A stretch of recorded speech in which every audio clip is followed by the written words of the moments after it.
बचपन में माया का जीवन कठिन था। उसकी माँ उसे छोटी छोटी बातों पर पीटती और घर के सारे मुश्किल काम करवाती थी।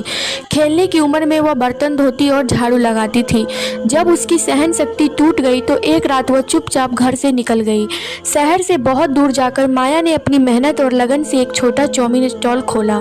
उसके हाथ का स्वाद ऐसा था कि जल्द ही उसका स्टॉल एक मशहूर रेस्टोरेंट बन गया। वो अब सफलता की बुलंदियों पर थी। उसका नाम हर जगह था और उसकी कहानी लोगों के जुबान पर थी। सालों बाद उसकी माँ ने उसकी कामयाबी के बारे में सुना और उससे मिलने आई। दरवाजे पर खड़ी माँ की आंखों में शर्म और आंसू थे। उसने सर झुकाकर कहा, माया, मुझे माफ़ कर दे। मैंने तेरे साथ बहुत गलत किया।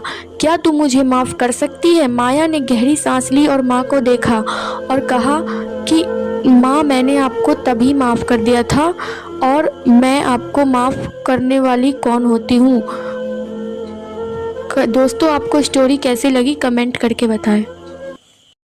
बचपन में माया का जीवन कठिन था। उसकी माँ उसे छोटी छोटी बातों पर पीटती और घर के सारे मुश्किल काम करवाती थी। खेलने की उम्र में वह बर्तन धोती और झाड़ू लगाती थी। जब उसकी सहन शक्ति टूट गई तो एक रात वह चुपचाप घर से निकल गई। शहर से बहुत दूर जाकर माया ने अपनी मेहनत और लगन से एक छोटा चाउमीन स्टॉल खोला। उसके हाथ का स्वाद ऐसा था कि जल्द ही उसका स्टॉल एक मशहूर रेस्टोरेंट बन गया।